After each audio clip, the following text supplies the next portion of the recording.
मी माझ्या पक्षाला का कमी समजू, तुम्ही मला का कमी समजताय, हे माझ्या मनाला खटकलं. मी राणे साहेबांनाही बोललो, मी माझ्या कार्यकर्त्यांनाही बोललो, मी सामंत साहेबांना बोललो, साहेब आता गप्प बसायचं नाही. मी राणे साहेबांचे आशीर्वाद घेतले. साहेब मला बोलले, तू जिथे आहेस तिथे 100% राहा, तरच तू नारायण राणेचा मुलगा म्हणून तू वावरू शकतील, लक्षात ठेव. शिंदे साहेबांनी तुला संधी दिली आहे आणि जर तिकडे कुठे तडजोड केलीस तर मी तर सोड, देव पण तुला माफ करणार नाही. आणि म्हणून त्या माणसाला कधी सोडू नको. म्हणून मी बोललो, कुठलीही ऑफर द्या, कुठे काही असू दे, निलेश राणे शेवटच्या श्वासापर्यंत सन्माननीय एकनाथ शिंदे साहेबांबरोबरच राहणार.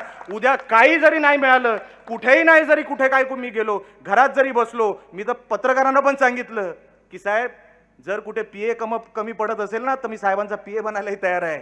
लक्षात ठेवा, त्याच्यात कमीपणा नाही. अहो मला परत प्रवाहामध्ये आणलं नाही, मला जिवंत केलं. हे उपकार मी कुठे जाऊन फेडायचे?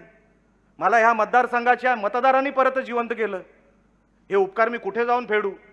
तुम्ही माझ्या घराला काय नाही दिलं? एक मुख्यमंत्री पद दिलं, केंद्रीय पद दिलं, घरात 3-3 पदं दिली. या मतदारसंघातल्या सगळ्या मतदारांना, या जिल्ह्यातल्या सगळ्या मतदारांना जेवढं मी हात जोडून नतमस्तक झालो ना तेवढं कमी आहे मला असं वाटतं. किती जरी मानाचे मुजरे तुमच्या समोर केले, कारण का सिंधुदुर्ग नसता तर राणे कुठे होते, काय ओळख होती राणेंची.